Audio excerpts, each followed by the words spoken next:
유럽 도시기행, 이번에는 파리입니다. 지금 시점에서 어떤 도시를 지구촌의 문화수도로 정한다면 어디가 좋을까? 나더러 결정하라면 망설임 없이 파리를 선택하겠다. 왜? 파리는 에펠탑이 랜드마크 1번 건축물이니까. 에펠탑 자체가 그 정도로 특별해서가 아니다. 이상하게 생긴 그 철탑을 도시의 상징으로 만든 과정, 프랑스 공화국의 정치 체제, 파리 시민들의 정신세계와 문화적 감각이 호모사피엔스가 도달한 문명의 최고봉을 보여주기 때문이다. 이런 면에서 파리를 능가하는 도시는 적어도 한동안은 나오지 않을 것이다. 프랑스 공화국의 수도인 파리는 앞에서 만났던 세 도시와 달리 역사의 공간과 시민의 생활 공간이 분명하게 나뉘어 있지 않으며 오래된 건축물도 모두 살아 숨을 쉰다. 베르사유 궁전을 제외하면 시민들의 일상과 떨어져 관광객의 볼거리로만 쓰이는 공간은 찾아보기 어려웠다. 이렇게 된 것은 무엇보다 파리가 젊은 도시여서다. 파리는 14세기까지만 해도 보잘것없는 변방의 도시였으며 아테네, 로마, 이스탄불에 견줄 수조차 없을 정도로 역사가 짧아 고대의 건축물이 거의 없다. 파리는 도로가 복잡하고 주차도 어려운 도시라서 주로 지하철로 다녔다.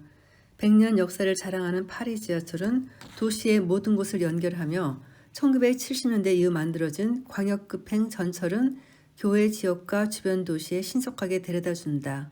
닷새에 머무는 동안 대중교통으로만 다녔지만 조금도 불편하지 않았다. 파리는 문화자산이 너무나 많기 때문에 여행자들은 자기만의 여행 경로를 선택해야 한다. 우리는 로마에서처럼 도시의 역사와 그 역사를 만든 인물들을 따라가는데 첫 하루를 썼다.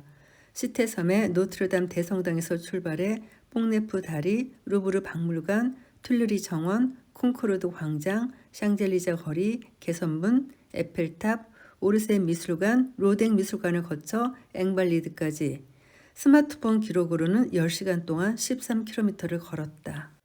시테섬에 있는 파리 대주교과 성당의 이름 노트르담은 이탈리아 성당들이 너나 없이 이름 첫머리에 붙이고 있는 산타 마리아와 비슷한 뜻이다. 폐허를 방불케 하는 흉물로 퇴락해 19세기 초에는 철거 여부를 둘러싼 사회적 논쟁마저 벌어졌는데 빅톨 유고의 파리의 노트르담이 대중의 마음을 움직여 노트르담 복원 기금 조성 캠페인을 벌여 성당을 완전하게 복원했다. 연합군이 나치 독일의 군대를 물리친 1944년 파리 시민들은 여기서 해방 축하 미사를 열었다. 드골 대통령과 미테랑 대통령의 장례 미사도 노트르담에서 치렀다. 노트르담 대성당 마당에 샤를마뉴 대제 청동 기마상에 눈길을 주는 관광객은 없었다. 사람들의 시선은 콰지모도가 에스메랄다를 교수대에서 구출해 숨어들었던 공간을 탐색하는 중이라고 나는 내 마음대로 짐작해 보았다. 문학의 힘이 총칼보다 센지는 모르겠으나 더 오래 지속한다는 것은 분명하다고 생각하면서 그런 노트르담이 2019년 4월 첨탑과 지붕이 불에 타 무너졌다. 그리고 불과 며칠 만에 우리나라 돈으로 1조 원이 넘는 복구 성금이 모였다는 뉴스.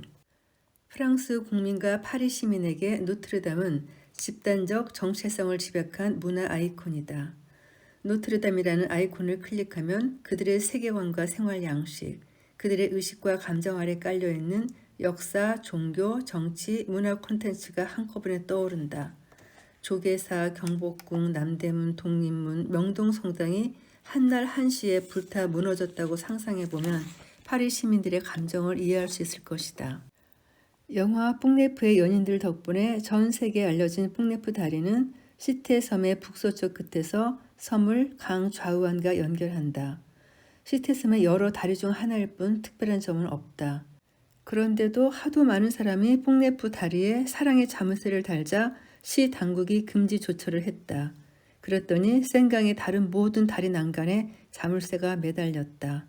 풍선 효과는 부동산 투기를 단속할 때만 나타나는 현상이 아니다. 뽕네프 다리가 보이는 노전 카페에서 다리심을 한 다음 우한의 루브르 박물관으로 갔다. 루브르는 부르봉가의 왕궁이었다. 200개가 넘는 전시실에 고대 이집트와 그리스 유물부터 왕가의 보물, 중세와 근대 유럽의 유명한 조각과 그림까지 무려 40만 점이나 되는 예술품을 보유한 박물관.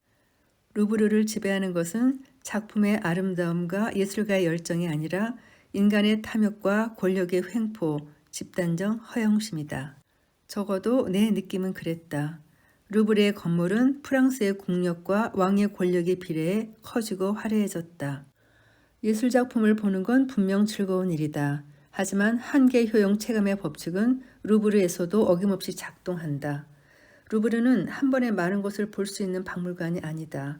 꼭 보고 싶은 것만 보면서 신속하게 움직여도 두세 시간은 금방 간다. 정치 권력의 위세와 예술의 향취는 서로 다른 공간에서 따로따로 보는 게 훨씬 나았다. 대혁명 이전 정치 권력의 민낯은 루브르보다 베르사유 궁전에서 더 적나라하게 목격할 수 있었고, 대혁명 이후 프랑스 예술은 오르세 미술관에서 여유 있게 즐길 수 있었다. 루브르에서 제일 마음에 드는 것은 서쪽 건물 앞 광장의 유리 피라미드였다. 이 피라미드는 광장에도 솟아있지만 매표소와 진미노가 있는 반지하층 로비에도 거꾸로 매달려 있다. 대혁명 200주년을 맞은 1989년, 옛 궁전과는 전혀 어울리지 않는 강철과 유리 소재의 피라미드를, 그것도 중국계 미국인 이오밍 페이가 디자인한 작품을 박물관의 표식으로 맞아들인 프랑스 정부와 시민들의 진취적 태도와 예술적 안목은 분명 남다른 면이 있다. 이런 것이 파리를 여느 도시와는 다르게 만들었다. 루브르에서 상젤리제 거리로 가려면 카루젤 개선문을 지나게 된다.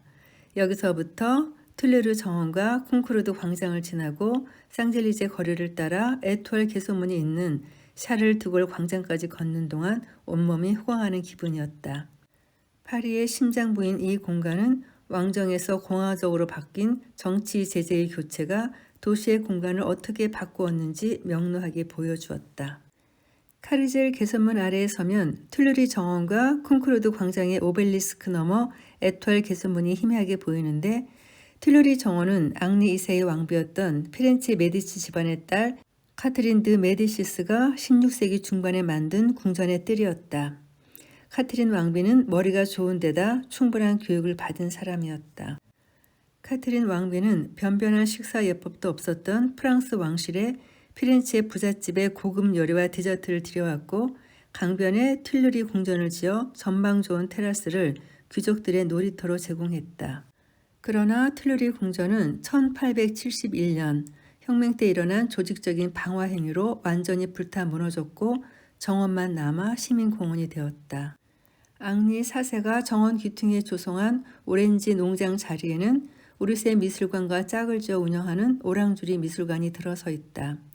툴루리 정원을 걷는 동안 왼편 강 건너 오르세 미술관과 국회의사당으로 쓰이는 부르봉 궁전의 지붕을 보는 즐거움을 덤으로 누렸다. 툴루리 정원이 끝나는 지점에 콩쿠르드 광장이 펼쳐졌다. 대혁명이 터진 후 이 광장에는 루이 15세의 기마생이 철거되고 단두대가 들어왔고, 루이 16세와 왕비 마리오 앙뚜아네트는 그 단두대에 10달 간격으로 목이 잘렸다. 콩쿠르드 광장에서 에투알 개선문이 있는 드골 광장까지 2km 정도 곧게 뻗은 상젤리제 거리를 걸었다. 광장에서 600m 떨어진 로터리까지 오른편으로 펼쳐지는 상젤리제 정원은 엘리제 궁전의 정원이었다. 현재 대통령 관저로 쓰고 있는 엘리제 궁전은 루이 15세가 그의 정부 마담 뽕파두르에게 선물로 준 한때 시민들이 매춘부의 집이라고 시위를 벌였다는 그 궁전이다. 상젤리제 정원을 벗어나 상업시설이 줄지어선 상젤리제 거리에 진입했다. 이 거리를 가지 않은 파리 여행자는 없을 것이다. 하지만 상젤리제 거리는 그저 넓기만 한 거리가 아니라 중요한 정치적 문화적 이벤트가 열리는 곳이다. 나폴레옹은 관에 누운 채 이 길을 지나 개선문을 통과한 다음 앵발리드 성당 지하에 묻혔다. 1871년 파리를 점령한 프로이센의 빌레른 프리드리 왕도 베르사유 궁전에서 독일 제국 황제 되관식을 하기 전에 이 길을 행진했다. 1940년에는 히틀러가, 1944년에는 드골 장군이 행진했다. 프랑스 축구 대표팀이 월드컵 결승전을 치를 때도 축구 팬들이 여기에서 환호성을 질렀다. 그럴 때 상젤리제 거리는 촛불 집회와 월드컵 응원이 열리는 광화문 광장과 비슷해진다. 거리의 상가들을 구경하면서 에투알 개선문으로 갔다. 에투알 개선문은 나폴레옹 개인만이 아니라 대혁명과 프랑스 현대사를 상징하는 건축물이다. 시테섬에서 루브르를 거쳐 개선문까지 파리의 중심지는 왕실과 귀족 계급의 권력과 부를 표현하는 공간이었다. 대혁명은 정치 제도를 변혁했을 뿐만 아니라 왕의 권력 공간도 자유와 다양성이 넘치는 시민의 생활 공간으로 바꾸었다. 개선문 전망대에 오르면 드골 광장의 원래 이름이 왜 에투알 광장이었는지 알 수 있다. 에투알은 불어로 별이라는 뜻이랍니다. 샹젤리제 거리를 포함한 길 12개가 광장에서 사방으로 뻗어 있었다. 드골 광장이라니 별마당이 훨씬 더 정확하고 아름다운 이름 아닌가? 광장 이름을 잘못 바꾸었다. 에뚜알 광장을 중심으로 12개의 대로가 방사형으로 퍼져나간 오늘날 파리의 도시구조를 만든 것은 나폴레옹 3세로 20년 가까운 집권 기간 동안 조르주 외젠 오스만 남작을 기용해 파리와 마르세유, 리옹 등 프랑스의 대도시들을 혁명적으로 개조했다. 그 이전의 파리는 루이 13세가 만든 성벽에 둘러싸인 좁은 골목이 미로처럼 얽힌 중세 도시에 지나지 않았다. 여기저기에 큰 길은 연결되지 않은 채 따로따로 존재했고 왕궁과 성당 주변에는 날림으로 지은 주택이 무질서하게 들어서 있었다. 왕궁의 정원을 빼면 녹지가 거의 없었고 부자들은 외곽으로 이주했고 도심은 빈민가로 변했다. 그러나 나폴레옹 3세는 청년 시절 런던에 살면서 유기적으로 연결된 도시의 교통망과 넓은 녹지를 보았다. 그는 파리를 런던처럼 만들겠다는 야심을 품고 오스만 남작을 파리의 행정 책임자로 발탁했다. 오스만은 건축가, 원예가, 토목 전문가, 법률가, 재무 전문가들을 총동원해 재산권 제도가 확립된 현대사회에서라면 불가능했을 방식으로 사업을 강행했다. 무엇보다 도로를 건설하는 데 필요한 땅을 증발하고 방해가 되는 주택을 철거하면서 토지 보상금이나 이주 지원금을 주지 않았다. 외곽의 성벽 자리를 따라 큰 길을 만들었고 도심에도 남북과 동서 방향으로 축을 이루는 대로를 여러 신설했으며 큰 길이 만나는 곳에 광장과 교차로를 조성했다. 도로를 따라 수도관과 하수도관, 가스관을 설치하고 건물을 도로와 나란히 짓게 했으며 600km의 수로와 340km의 하수도, 빗물 저장 시설과 식수 공급에 필요한 상수원을 구축했다. 에뚜알 광장을 중심으로 12개의 대로를 만들어 20개로 구분한 도시의 지구들을 연결했다. 이렇게 해서 파리는 훨씬 더 살만한 도시가 되었다. 콜레라를 비롯한 수인성 전염병이 자취를 감추었고 교통과 거주 환경도 몰라보게 좋아졌다. 오스만의 건축 규제는 1884년에 폐지되었지만 건축주가 제멋대로 건물을 짓는 행위를 탐탁지 않게 여기는 사회 분위기는 지금까지 남아있다. 1960년대 드골주의자들이 르코르비지에의 현대적 건축 양식을 도입해 파리를 다시 한번 현대화하려 했지만 성공하지 못했다. 몽파르나스 타워나 신도시 라떼팡스의 초현대식 건물들은 파리에 덧붙여졌을 뿐 이미 존재하고 있는 거리와 건물을 대체한 게 아니다. 파리는 여전히 오스만이 만든 모습으로 존재하고 있다. 에펠탑을 거쳐 오르세 미술관과 로댕 미술관, 앵발리트까지 갔더니 해가 졌다. 대혁명 이전의 파리를 마저 살펴보는 게 좋을 것 같아서 베르사유 궁전으로 바로 넘어가겠다. 베르사유 궁전은 볼만한 가치가 있다.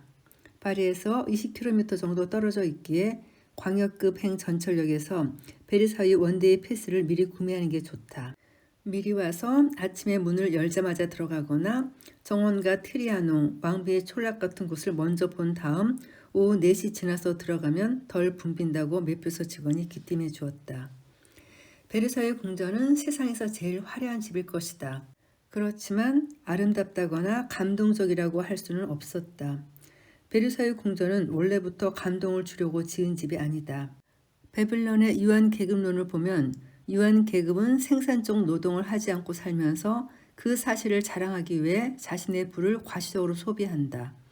베르사유 궁전은 유한 계급의 정신세계와 문화 양식을 극단적인 형태로 보여주고 있었다.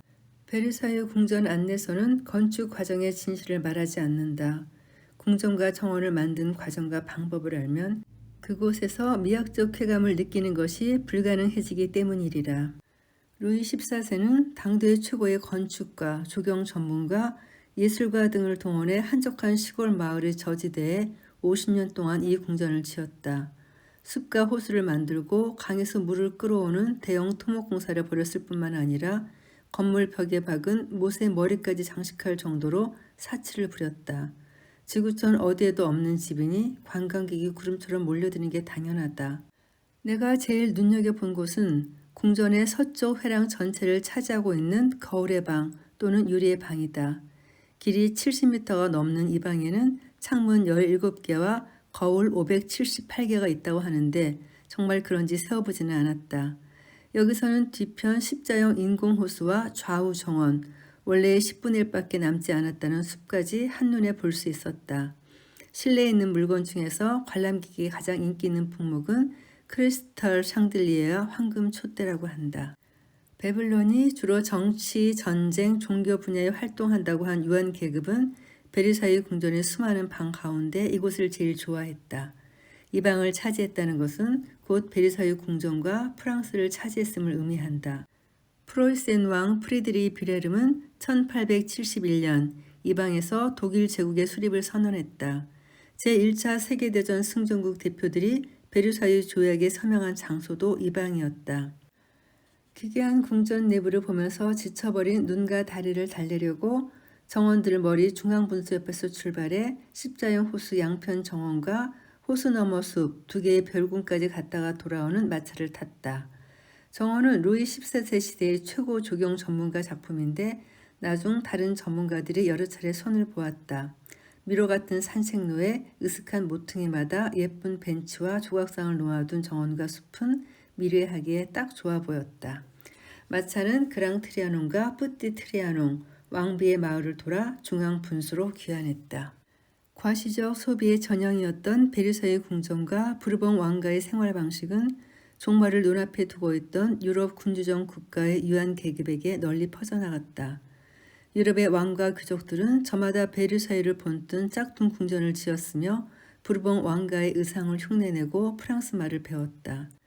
그러나 파리의 패션 산업이 그것 때문에 흥했던 것은 아니다. 대혁명으로 문명사의 새 시대를 연 프랑스 사람들이 개인의 자유와 창의성을 존중하는 정치 제도와 사회 풍토를 형성하고 역사가 남긴 문화자산에 새로운 숨결을 불어넣었기 때문이기도 하다. 이런 면을 가장 두드러지게 보여주는 것이 바로 에펠탑이다. 20세기 이후의 파리를 만나려면 무엇보다 먼저 에펠탑과 인사를 나누어야 한다. 에펠탑은 단순한 랜드마크 1번 건축물이 아니라 파리가 사피엔스의 문화수도가 될 자격이 있음을 보여주는 증거이기 때문이다. 아테네의 대표 건축물은 파르테논이고 로마의 대표 건축물은 콜로세오다. 이스탄불은 하기야 소피아와 블루 모스크가 경합한다. 계속하자면 비는 슈테판 성당, 부다페스트는 왕궁과 국회의사당, 바르셀로나는 사그라다 파밀리아 성당, 드레스덴은 성모교회가 대표 건축물이다. 이 모두는 왕과 신의 권세와 영광을 드러내기 위해 지었다. 에펠탑이 없었다면 파리의 대표 건축물 자리를 두고 경쟁할 루브르 궁전과 베르사유 궁전, 노트르담 대성당도 마찬가지다. 그러나 에펠탑은 그렇지 않다. 에펠탑은 정부가 공개적인 절차를 통해 디자인을 확정했고 시민들의 응원 덕분에 생명을 유지해온 예술품이다. 이 철탑은 아름답다기보다는 독특하다. 이것 덕분에 파리를 지구촌의 문화수도가 될 자격이 있다고 말하는 이유를 차근차근 이야기해보겠다. 3단 구조인 에펠탑은 크게 높지는 않아도 파리 전체를 볼 수 있다는 점에서 매력적이지만 처음부터 환영받았던 건 아니다. 그러나 시민들은 전문가들의 혹평에 아랑곳하지 않았고 정부는 원래 계획대로 20년이 지나면 철거하려고 했지만 사람들이 구름처럼 몰려들어 에펠탑을 살렸다. 에펠탑은 3가지 측면에서 파리가 지구촌의 문화 수도가 될 자격이 있음을 보여준다. 첫째, 에펠탑은 과학혁명의 산물이다. 세계의 박람회장 관문을 만들기 위한 건축 공모를 할 때 프랑스 정부는 기술적 진보와 산업 발전을 상징할 기념물이라는 조건을 달았다. 에펠탑은 금속 7,300톤을 포함해 전체 무게가 1만 톤이 넘으며 자체 하중과 바람의 압력을 거뜬하게 견뎌낸다. 발명왕 에디슨이 괜히 공학의 발전과 기술자들의 능력을 찬양하는 글을 방명록에 남긴 게 아니다. 프랑스 과학자, 엔지니어, 수학자 72명의 이름을 탑에 새긴 것도 같은 맥락이다. 둘째, 에펠탑은 공화정이라는 프랑스 정치제도의 특징을 체현하고 있다. 왕이나 교황이 취향 따라 만든 게 아니라 공모 절차와 전문적 평가를 통해 디자인을 결정했으며 전문가와 비평가들이 아니라 대중이 좋아했기 때문에 살아남았다.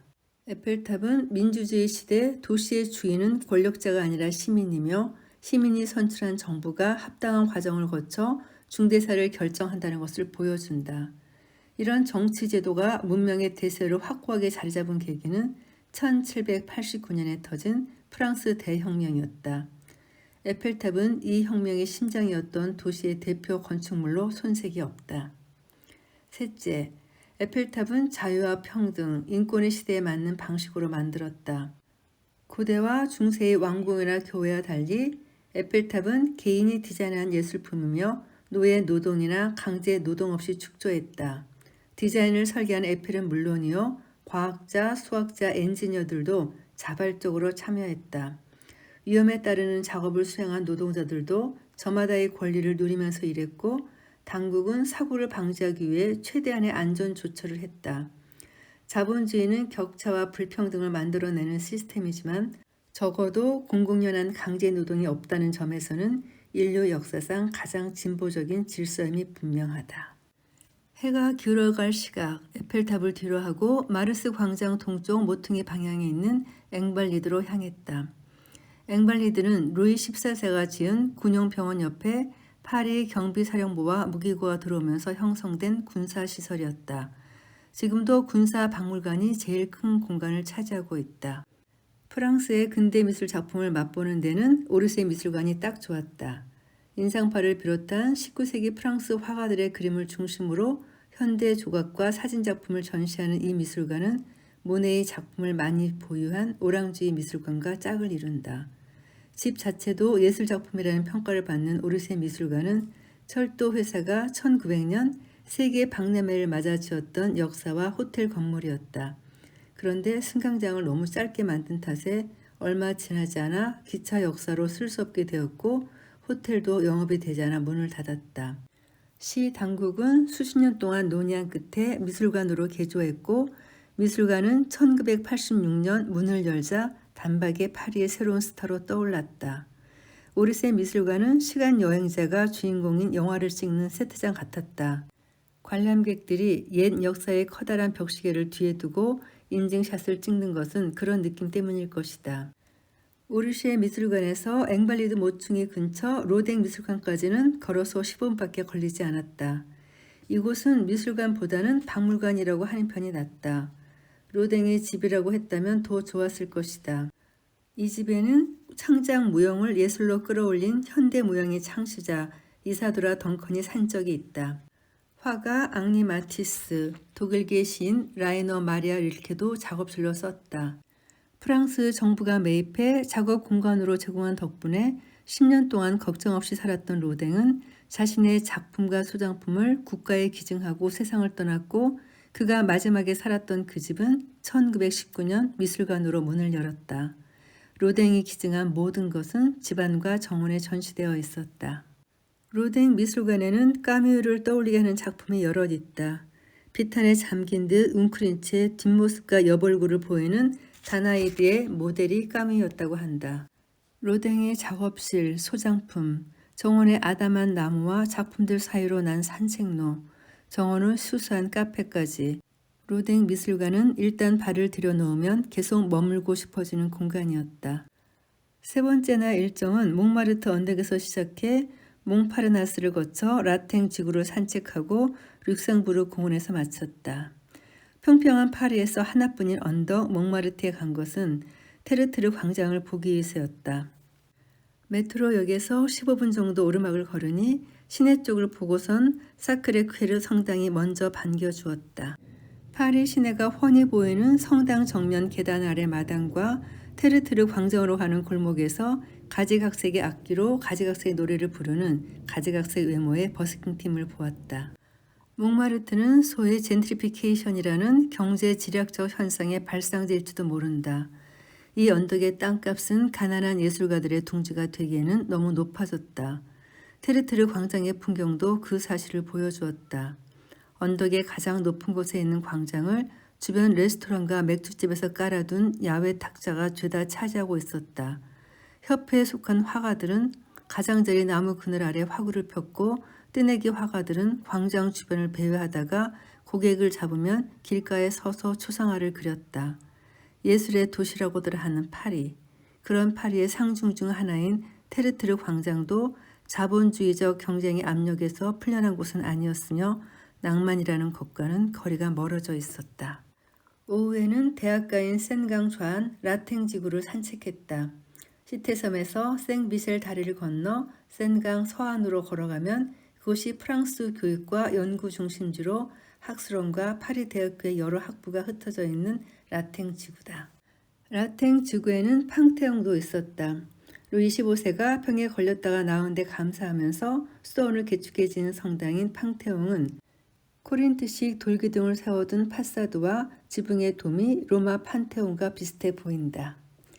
판테옹에서 생미셀 거리 쪽으로 돌아오니 건너편에 마리 드 메디시스 왕비가 만든 룩셈부르 궁전이 보였다.